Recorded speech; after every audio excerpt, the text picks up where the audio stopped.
서울 등 중북부 지방에 호우특보가 내려진 가운데 경기 남부를 포함한 일부 지역에 강한 비가 내리고 있어서 주의가 필요합니다. 막바지 장맛비는 내일 아침까지 이어진 뒤 그치겠고 다음 주에는 33도를 웃도는 폭염과 열대야가 기승을 부릴 전망입니다.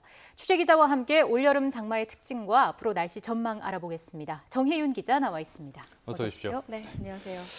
오늘 출근하다 보니까 비가 그렇게 많이 왔던 것 같지는 않은데 실제로 예보보단 적게 왔던 건가요, 오늘? 네, 맞습니다. 우려했던 것만큼 그렇게 많이 내리진 않았습니다. 이 밤사이의 강우량을 좀 살펴보면 강원도 횡성과 경기도 가평 그리고 여주 등의 어제와 오늘 이틀 사이에 90mm 안팎의 누적 강우가 기록이 됐습니다. 네. 서울에서는 성북구 지역을 중심으로 가장 많이 내린 지역인데요. 68.5mm의 비가 내렸습니다. 기상청에서 어제 예상한 강우량이 최고 300mm였는데요. 이 강우량에는 다소 많이 모자란 상태입니다. 기상청은 예상했던 것보다는 비구름이 한 곳에 좀 정체하지 않고 분산된 상황에서 빠르게 비를 뿌리고 비구름이 지나가면서 예상보다는 적은 양의 비가 내렸다고 밝혔습니다. 현재 레이더 상황을 좀 준비를 했는데요. 한번 보시죠. 레이더 영상에서 보시는 것처럼 오늘 오전까지 일단 예고했던 대로 경기 남부와 지금 강원도 쪽으로 다소 강한 비구름이 만들어져 있습니다. 여주 등 일부 지역에서는 시간당 지금 30에서 50mm 안팎의 국지성 호우가 집중이 됐고요. 이 지역은 고온다습한 수증기가 일단 고기압의 가장자리를 따라서 유입이 되면서 다소 강한 비가 내릴 가능성은 현재는 지금 남아있는 상황입니다.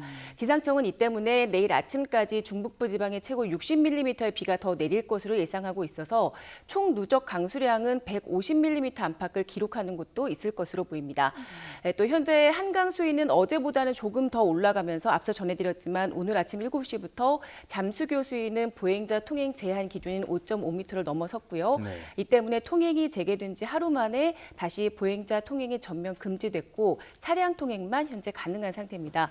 수도권과 강원 지방에서는 현재 호우특보도 발령 중이기 때문에 비의 양이 예상만큼 많이 내리진 않았지만 지속적인 대비가 좀 필요해 보입니다. 뭐 예보대로 비가 내리기는 했습니다만은 양은 예상보단 적은 거고요. 때문에 네, 지금 뭐 맞습니다. 기상청 예보에 대한 어떤 신뢰도 문제도 많이 거론이 되고 있는 것 같은데 그만큼 예보하기가 어려운 날씨라는 거겠죠. 네, 맞습니다. 최근 이 기상청 예보 능력 자체가 지금 시험대에 그렇죠. 오르면서 기상청 자체 내에서도 무척 곤혹스러워하는 모습입니다. 네. 올여름 북극 찬 공기가 중위도까지 지금 남하에 있는 상황에서 여름철 날씨에 강하게 영향을 주고 있습니다. 이 때문에 북태평양 고기압 세력도 평년에 비해 약했고요. 이렇다 보니까 보통의 여름철과는 다른 양상의 날씨 패턴이 나타나고 있습니다. 사실 저도 지금 15년 넘게 기상을 전해드리고 있지만 올여름처럼 장맛비가 이렇게 길고 또 강하게 내리는 거는 저도 사실 본 적이 없고 또 모델 자체가 불안정하게 아침과 낮 이렇게 매일 바뀌는 것도 본 적이 없는 것 같습니다. 특히 기상 전문가분들도 무척 힘들고 또 예측하기 힘든 여름 날씨다. 이런 날씨를 본 적이 없다. 이렇게 좀 어려움을 토로하고 있는데 기상청에서는 일단 올여름 이미 긴 장마로 재난 상황이 이어지고 있는 상황이기 때문에 강우량 자체를 좀 적게 냈다가 대비를 하지 않고 피해가 나게 되면 안 되기 때문에 일단 여러 개의 시나리오 중에서 이 강우량을 최악의 상황으로 발표를 하고 이 재난에 대비했던 것이 아닌가 하는 생각이 드는데요. 하지만 이번처럼 오히려 비가 내리지 않았을 때는 국민의 신뢰를 좀 잃을 수 있기 때문에 이런 이 자체적인 시스템에 대한 점검이 좀 필요하지 않을까 하는 생각이 듭니다. 기상청이 아니라 기상중개청이라는 얘기까지 나오는데 맞습니다. 그런 부분들 좀 고려를 했으면 좋겠습니다. 일단 그렇다면 기상청 예보대로라면은 내일까지 장맛비가 내린다는 건데 그럼 이제 올해 장마는 끝나는 건가요? 네, 맞습니다. 일단 내일 아침까지 장맛비가 내리고 나면 올해 여름 장마는 끝날 것으로 예상이 됩니다. 이번 장마 지금 역대급 기록을 남긴 상황입니다. 기존의 여름 장마 최장 기록이 2013년에 49일이 최장 기록인데요. 올해 이미 이 기록을 넘어섰고요. 내일까지 장마가 이어진다고 한다면 54일로 신기록이 세워집니다. 역대 1위 기록이고요. 가장 늦게 끝난 장마 기록이 1987년 8월 10일이었는데 이 기록도 동시에 경신이 될 것으로 보입니다. 이렇게 사상 유례 없는 긴 장마는 올해 나타났던 북극 시베리아 이상 고온 현상이 지금 원인으로 지목되고 있습니다.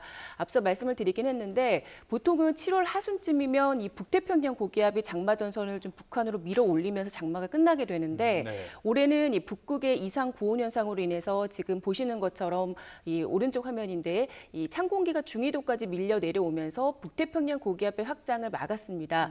이 때문에 장마 기간이 역대급으로 좀 길어지게 된 거죠. 여기 또 이번 장마 기간 기간에 강수 일수가 역대 1위고 강수량도 역대 2위로 기록이 됐다고요. 네, 맞습니다. 계속된 이 장맛비와 그리고 집중호우도 많았잖아요. 네. 이 기록적인 폭우가 이어지면서 강수 일수와 강수량이 그대로 반영이 됐습니다. 네. 6월 1일부터 8월 10일까지 강수 일수를 좀 따져봤더니 37.8일이었고요. 이 기록이 1998년과 동률 1위에 올랐습니다. 그리고 같은 기간 비의 양을 좀 따져봤더니 879mm를 기록을 했는데 이 기록은 2011년 942.2mm에 이어서 2위 기록을 했습니다. 이 기록도 일단 평년보다는 300mm 가까이 많은 강수량입니다. 네. 엄청난 강우량이죠. 이 강수량뿐만 아니라 기온 자체도 영향을 받았는데요. 사상 처음으로 7월 기온이 6월보다 낮은 기온 역전 현상이 나타났습니다. 올해 6월 기온이 22.8도였는데 지금 7월 기온 자체가 평균 기온이 6월보다 낮았습니다. 그러니까 6월에는 이미 좀 기억을 하시겠지만 좀 가장 더웠습니다. 역대 이제 폭염이 나타나면서 좀 많이 더웠고요. 그렇죠. 7월은 비가 계속되면서 상대적으로 좀 선선한 그런 날씨가 이어졌습니다. 네, 말씀하신 것처럼 상대적으로 선선히 잘 몰랐는데 오늘 말복이라고요. 네, 맞습니다. 네. 그러면 내일 장마 끝나고 나면은 남부지방이 지금 많이 덥다 그러는데 중부도 다시 더워지는 건가요? 네, 중부지방에 계신 분들도 이제 찜통더위에 대비를 하셔야 될 것 같습니다. 네. 우선 장마가 이어지고 있는 중부와 달리 남부지방은 지금 폭염특보가 발령 중입니다. 기온도 대구 등 영남지방은 지금 36도 안팎까지 치솟을 것으로 예상이 되는데 내일 장마가 끝나고 나면 중부지방도 다음 주부터는 33도를 웃도는 찜통더위가 나타날 것으로 예상이 되고 있습니다. 기상청은 다음 주 월요일부터 서울 낮 기온이 지금 33도를 웃돌 것으로 내다보고 있어서 이 정도면은 이 폭염특보가 중북부 지방으로 확대할 것으로 예상이 되고요. 또 밤사이 기온도 이 열이 식지 않기 때문에 25도 이하로 떨어지지 않는 열대야가 지속될 것으로 예상이 네. 됩니다. 하지만 이미 지금 8월 하순이거든요. 이 정도면은 이 찜통더위와 열대야가 오래가지 않을 것으로 예상이 되는데 네. 북태평양 고기압이 지금 이제 수축할 시기이기 때문에 예. 그리 오래 가진 않을 것으로 예상됩니다. 근데 이런 와중에 또 태풍 얘기도 들리더라고요. 어떻습니까? 네, 맞습니다. 이 태풍에 대한 대비는 해주셔야 될 것으로 네. 예상이 됩니다. 이 태풍은 보통 고기압의 가장자리를 따라서 이동을 하게 되는데 말씀드린 대로 8월 하순은 이 북태평양 고기압이 수축하면서 태풍의 길이 한반도로 열리는 시기입니다. 따라서 이 장마전선이 북상을 하고 일시적으로 이 북태평양 고기압이 확장해서 지금 더위가 기승을 부리겠지만 올여름 북태평양 고기압 세력이 일단 평년보다 약한 상태인데다가 앞으로 이 수축을 하게 되면은 태풍이 만들어진다, 이렇게 발생을 하게 된다고 하면은 우리나라로 북상할 가능성을 지금 배제하기는 힘들 것으로 보입니다. 네, 알겠습니다. 지금까지 이번 장마 특성 그리고 전망까지 살펴봤습니다. 정혜윤 기자와 함께했습니다. 감사합니다. 고맙습니다.